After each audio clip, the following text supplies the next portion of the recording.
सम्पूर्ण दर्शक श्रोता धर्मानुरागी भक्तवृन्दहरुमा मेरो कोटी कोटी नमन। त भक्तवृन्द दर्शकवृन्द सदा चाहिँ यो श्रीमद्भागवत महापुराण कथा श्रवण गराउने क्रममा उपस्थित भएको छु। त आज हामी द्वितीय स्कन्धको भगवान विष्णुको विराट रूपको कथा प्रसंग श्रवण गर्नेछौं। हामी सर्वप्रथम ध्यान गरौं, त्यसपछि हामी कथा गंगामा प्रवेश गर्नेछौं। ओम यं प्रव्रजन्तमनुपेतमपेतकृत्यं दैपायनो विरह कातरा जुहाव पुत्रेति तन्मयतया तरवो विनेदुस्तं सर्वभूतहृदयं मुनिमानतोऽस्मि। ओम नमो भगवते वासुदेवाय। ओम नमो भगवते वासुदेवाय। त धर्मानुरागी भक्तवृन्द श्रीमद्भागवत महापुराण कथा प्रसंगमा द्वितीय स्कन्ध जहाँ भगवान विष्णुको विराट रूपको कथा प्रसंग रहेको छ। यहाँ चाहिँ जब महाराज परीक्षितलाई 7औं दिनका दिन तक्षक नागले डसेर मर्ने मृत्यु अथवा मृत्यु हुने श्राप पर्यो, त्यसपछि उहाँले त्यो 7औं दिनको संकट टार्नका निमित्त त्योभन्दा अगाडि के कस्ता किसिमका कर्महरू गर्नु पर्दछ, यी सारा कर्म गर्नका निमित्त आफ्ना छोरालाई राज्यको भूभार अथवा राज्यको शासनभार सुम्पिएर गंगाको तटमा गएर अनसन व्रत बसेर बडा आनन्दसँगले भक्तिमा लीन हुनुभएको छ। त सम्पूर्ण देवलोकमा पनि यो खबर फैलियो महाराज परीक्षितलाई श्राप पर्यो रे भन्ने। त्यसपछि अत्रि, च्यवन, वशिष्ठ, विश्वामित्र, गौतम, भारद्वाज लगायत भगवान वेदव्यासका पुत्र सुकदेव स्वामी समेत गंगाको तटमा उपस्थित हुनुभयो। सारा ऋषि, महर्षि, राजर्षि, ब्रह्मर्षिहरूको पूजा अर्चना वन्दना गरेर महाराज परीक्षित भन्नुहुन्छ, मर्न लागेका बखतमा अन्तिम अवस्थामा पुरुषहरूले के कस्ता कर्महरू गर्नु पर्दछ। हे सुकदेव स्वामी, हजुर त साक्षात भगवान वेदव्यासका पुत्र रत्न भइबक्सन्छ। हजुरले नै यो 7औं दिनको संकट अवश्य टार्न सक्नुहुनेछ। त्यसैले मलाई यो भावमय, भक्तिमय, ज्ञानमय, वैराग्यमय, अत्यन्त भगवान नारायणको भक्तिमा गंगा पवित्र गंगामा डुबुल्की मार्ने अवसर प्रदान गर्न सक्नुहुनेछ। जब महाराज परीक्षितले यसरी सुकदेव स्वामी समक्ष यी अन्तिम अवस्थामा गर्नुपर्ने पुरुषका कर्म र कर्तव्यको बारेमा प्रश्न राख्नु भएको थियो, सुकदेव स्वामी भन्नुहुन्छ, हे महाराज परीक्षित, हजुरले अत्यन्तै उत्तम प्रश्न गर्नुभयो। हजुर सर्वलोक हितकारी प्रश्न गर्नुभयो। हे महाराज परीक्षित, म अत्यन्त खुसी भएँ। पुरुषले गर्नुपर्ने कर्महरू त धेरै छन्, असंख्य कर्महरू छन्, तर मर्न लागेका अन्तिम अवस्थामा नारायणको स्मरण गर्नु अत्यन्त उत्तम। ओम नमो भगवते वासुदेवाय। ओम नमो भगवते वासुदेवाय। ओम नमो भगवते वासुदेवाय। हे महाराज परीक्षित, यसरी अन्तिम अवस्थामा भगवान नारायणको स्मरण गर्नु सबैभन्दा उत्तम गति मानिन्छ। सुकदेव स्वामी भन्नुहुन्छ, हे महाराज परीक्षित, पिताजी वेदव्यासबाट मैले जे पढेँ, जे सुने, जे जाने, यो सम्पूर्ण वेद वेदान्तको सार, शास्त्रको सार श्रीमद् भागवत महापुराण म हजुरलाई सुनाउँदछु।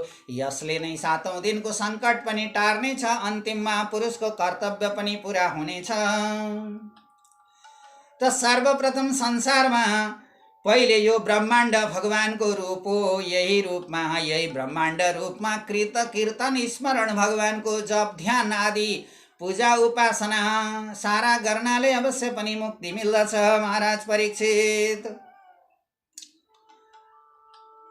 सुकदेव साई भन्नुहुन्छ, ब्रह्माण्डको धारणले जितेको मनमा सम्पूर्णका साक्षी शङ्ख चक्र गदा पद्म पीताम्बर वनमालाधारी भगवान विष्णुको ध्यान गर्नु अत्यन्तै उत्तम हुन्छ अन्तिम अवस्थामा। हे महाराज परीक्षित, यो भन्दा ठुलो उत्तम उपाय अरु कुनै पनि छैन। त्यसै कारण महाराज परीक्षित, हजुरले यो अन्तिम अवस्थामा जुन हजुरको 7औं दिनको संकट छ, त्यो संकट टार्न र त्यस संकटबाट मुक्त हुन अन्तिममा भगवान नारायणको नै अवश्य स्मरण गर्नु भन्ने सारा वेदान्त शास्त्रहरूको सार रहेको छ। यसै अनुसार महाराज परीक्षित, इन्द्रियहरूको इच्छा गर्नेले इन्द्रको भजन गर्नु, इन्द्र देवताको ऐश्वर्य धन सम्पत्तिको इच्छा राख्नेले जगदम्बा भगवतीको आराधना गर्नु, रूपको इच्छा हुनेले गन्धर्व भगवान अथवा गन्धर्व देवताको पूजा गर्नु, आराधना गर्नु, विद्याको इच्छा हुनेले शिव भगवान शिवको, देवादिदेव महादेव शिवको भजन गर्नु, केही पनि इच्छा नगर्ने अथवा मोक्षको इच्छा गर्नेले भगवान नारायणको भजन गर्नु, सबै थोकको इच्छा गर्नेले पनि भगवान विष्णुको नारायणकै भजन गर्नु। यसो गरे अन्तिम अवस्थामा अवश्य आफ्ना सारा कर्महरू पनि पूरा हुनेछन्। महाराज परीक्षित, सुखदेव स्वामीलाई फेरि प्रश्न गर्नुभयो। महाराज परीक्षितले भन्नुहुन्छ, भगवानले यो संसार कसरी सृष्टि गर्नुभयो हे प्रभु, त्यो पनि वर्णनुहोस्। कसरी पालन गर्नुभयो, कसरी संहार गर्नुभयो? सुखदेव स्वामी भन्नुहुन्छ, आहा महाराज परीक्षित, हजुरले अत्यन्त उत्तम प्रश्न गर्नुभयो। सत्सङ्ग भनेको यस्तो हुन्छ, हजुरका सङ्गले आज पनि ईश्वरको लीला वर्णन गर्न पाएँ म पनि धन्य ठान्दछु, आफूलाई धन्य र गौरवशाली ठानेको छु। हे भगवान, तपस्वी दानी यशस्वी मन्त्री योगी जल्प पनि आफूले जानी नजानी हडबडले गरेका डरले भएको, आफूले खाए पिएको जे जस्ता सारा आफ्ना कर्महरू भगवान नारायणमा अर्पण गर्दछ भने कर्म व्यर्थ हुन्छ। अर्पण गर्यो भने त्यही कर्म भागवत धर्म हुन्छ।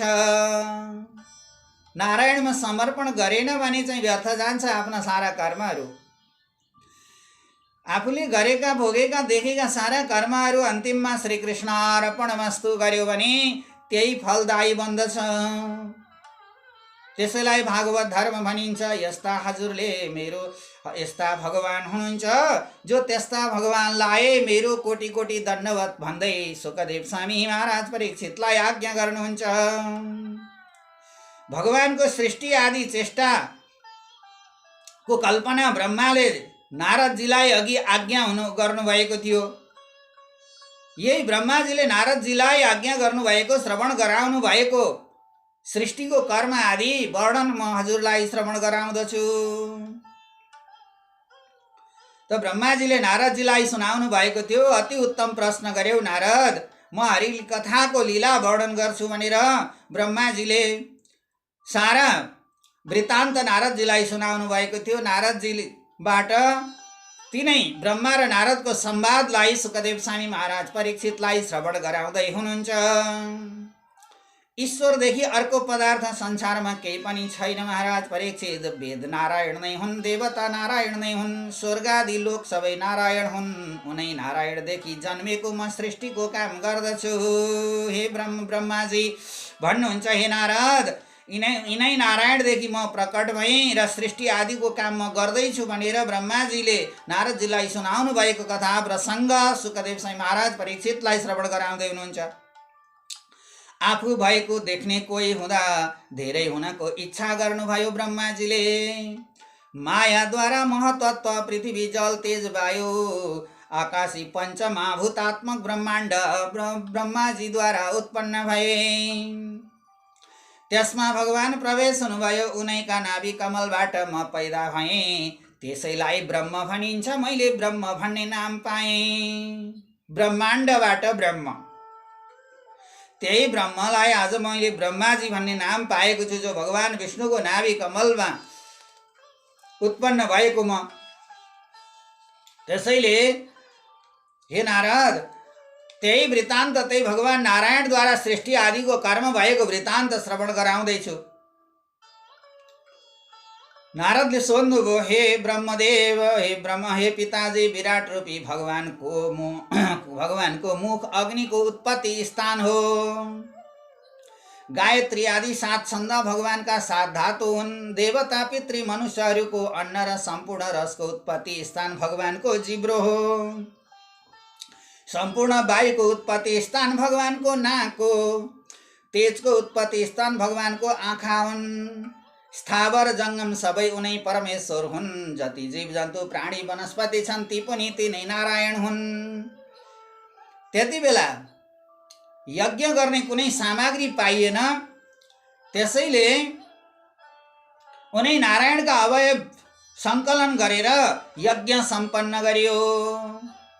पाताल आदि भूलोक भगवानका नाभिसम्म, नाभिदेखि कण्ठसम्म भूवर्लोक, जो 7 लोक तल 7 लोक माथि बताइएको छ, अतल वितल सुतल तलातल रसातल महातल पाताल, यी 7 तल तलका भए भूर्भुवस्व जनलोक महतप, यी ब्रह्मलोकसम्म भगवानको शिर मानिन्छन्। यी 7 लोक नाभिसम्म, नाभिदेखि माथि अरू 7 लोक भगवानका शिर मानिन्छन्। यसरी नै भगवान विष्णु ब्रह्माजी भन्नुहुन्छ, वराहरूपी भगवानले जलमा डुबेकी पृथ्वीको उद्धार गरी हिरण्याक्ष जस्तो दैत्यलाई मार्नुभयो। नरनारायण अवतारले सम्पूर्ण जगतका निमित्त तपस्या गर्नुभयो। तपको विघ्न गर्ने इन्द्रलाई उर्वशी अप्सरा दिएर लज्जित तुल्याइदिनु भयो भगवान नारायणले। महाराज परीक्षित, कुर्म अवतार भगवान विष्णुले धारण गरेर समुद्र मन्थनमा डुब्न आँटेको मन्दराचल पीठमा धारण गरी पृथ्वीको उद्धार गर्नुभयो। देवता र दानव बीच समुद्र मन्थन गराउनुभयो। यसरी वामन अवतारमा स्वधर्ममा रहेका बलि राजाबाट राज्य छिनेर लिकन माग्नुभयो। जब भगवान विष्णुले वामन अवतार धारण गर्नुभयो, त्यसपछि देवता र दानव बीच जो ठुलो खाडल थियो, दैत्यराज बलि भनिन्छ, बलि अत्यन्त लोकप्रिय राजा थिए। तो सम्पूर्ण लोकहरू छिनेर बलिले राज्य गरेको हुनाले देवताहरूले ब्रह्माजी हुँदै भगवान नारायणलाई प्रार्थना गर्न पुग्नुभयो। भगवान नारायणले वामन रूप धारण गर्नुभयो र बलिको राज्यमा प्रवेश गरेर दान माग्नुभयो। 3 पाइला दान मागेका आधारमा सारा बलिको राज्य छिनिदिनु भयो र देवलोक अथवा इन्द्रलाई फिर्ता गराइदिनु भयो।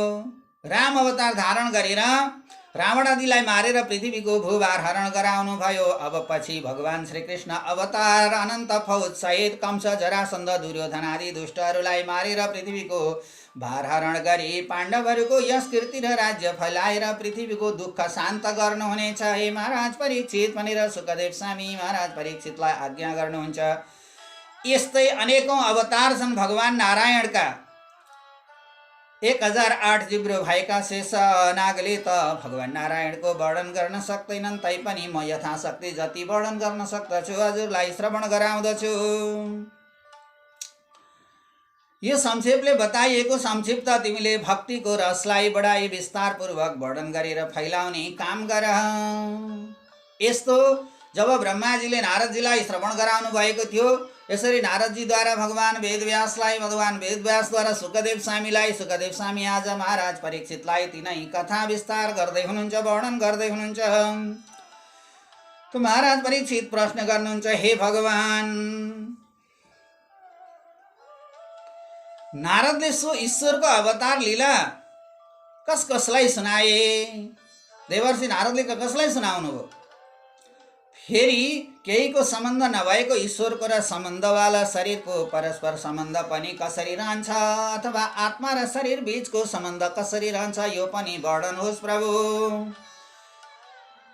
पृथ्वी, पाताल, दिशा, आकाश, ग्रह, नक्षत्र, पहाड, नदी, समुद्र, द्वीपहरूको उत्पत्ति, तत्रस्थ जीवात्माको उत्पत्ति, ब्रह्माण्डको बाहिर भित्र, प्रमाण, वर्णाश्रमको धर्म निर्णय र धर्म, देवता पूजनका प्रकार, अनि तत्वका संख्या, आत्माको बन्ध मोक्ष, मायाका साथ भगवान कसरी क्रीडा गर्नुहुन्छ, धर्मशास्त्र, इतिहास, पुराण के हुन्, यी सम्पूर्ण वृत्तान्त होस्। हे महाराज परीक्षित, हे सुखदेव स्वामी महाराज परीक्षित यसरी प्रश्न गर्दै हुनुहुन्छ। भयभरका सम्पूर्ण वेदान्त, शास्त्र, इतिहास, पुराणहरूको वृत्तान्त सुनाउनुहोस् भन्नुभयो। यी सम्पूर्ण प्रश्नको उत्तर दिनका निमित्त, उत्तर प्राप्त गर्नका निमित्त म अनसन बाँधेर गङ्गाको तटमा रहेको छु। यसरी जब महाराज परीक्षितले जब सुखदेव स्वामी समक्ष प्रश्न राख्नुभयो, आज ब्राह्मणका श्रापले 7औं दिनमा मेरो तक्षक नागबाट डसेर मृत्यु हुने कारणबाट म मुक्त हुनका निमित्त हजुरका मुखार बिन्दबाट निस्केका हरिकथा अमृतले म अवश्य तृप्त हुनेछु। शुकदेव स्वामी आज्ञा गर्नुहुन्छ, महाराज परीक्षित अनुभव रूपी आत्माको र नेत्र दृश्य शरीरको अथवा आँखाले देख्ने शरीरको सम्बन्ध जो हो, यो माया बिना ठिकसित घट्न सक्दैन। जस्तै सपनाको शरीर यसरी भएको हो भन्न सकिँदैन, जसरी पनि सपना देखिन्छ। सपना जस्तै संसार छ। सृष्टिका आदिमा ब्रह्माले आफ्नो र कमलको पत्ता लाउन जब सकेनन्, ब्रह्माजी स्वयं अलमल्ल पर्नुभयो। कमलसँग मेरो के सम्बन्ध थियो र म कमलमा प्रकट भएँ। सृष्टिको इच्छा गरे त्यो पनि हुन सकेन। तपस्या गर भन्ने आकाशवाणी हो। तपस्या गरेपछि दर्शन प्राप्त भयो साक्षात् नारायणको। भगवान हे ब्रह्मन, सृष्टिका इच्छाले तपस्या गर्यो, म प्रसन्न भएँ। सृष्टिका आदि मध्य र अन्त्यमा म नै छु। कारण बिना पनि आत्मामा जो देखिन्छ अथवा जो देखिँदैन त्यो पनि मेरी माया हुन्। त्यसैले सन्देह शङ्का नमान। यही भागवत ब्रह्माले नारदजीलाई बताउनु भएको थियो। नारदजीले मेरा पिता वेदव्यासलाई सुनाउनु भयो र मेरा पिता वेदव्यासबाट मैले जे जति यो श्रीमद् भागवत पुराणका कथा जति श्रवण गरेँ, जति अध्ययन गरेँ, सम्पूर्ण 17 पुराणको वेदान्तहरूको चार वेदको सार पनि मैले जे जति अध्ययन गरेँ, यो सम्पूर्ण म हजुरलाई श्रवण गराउँदछु, हजुरलाई सुनाउँदछु। शुकदेव स्वामी महाराज परीक्षितलाई भन्नुहुन्छ, हे महाराज परीक्षित, जस्तै चुम्बकका नगिचले फलाम चल्न सक्छ, त्यस्तै चुम्बक जस्ता ईश्वर बिना काल कर्म द्रव्य स्वभाव केही पनि चल्न सक्दैन। भगवानको स्थूल रूप नै ब्रह्माण्ड हो, ठूलो रूप नै। यही ठूलो रूपमा पृथ्वी आदि 8 तत्त्वले छोपिएको छ। जन्म लिएकोदेखि देवता पितृ मनुष्य आफ्ना आफ्ना कर्मको भोग गर्दछन् र संसारबाट शरीर त्यागेर आत्मामा उनै नारायणमा लीन हुन्छन्। यो नै अन्तिम अवस्थामा गर्नुपर्ने कर्म हो। त्यसैले हे महाराज परीक्षित, हजुरले धन्दा नमानी बक्स्योस्। यसरी शुकदेव स्वामीले यो श्रीमद् भागवत महापुराणको 2 स्कन्द अन्तर्गत भगवान विष्णुको विराट रूपको वर्णन महाराज परीक्षितलाई श्रवण गराउनु भएको छ। शुकदेव स्वामी भन्नुहुन्छ, हे महाराज परीक्षित, अब अरू के सुन्न इच्छा राख्नुहुन्छ? ओम नमो भगवते वासुदेवाय।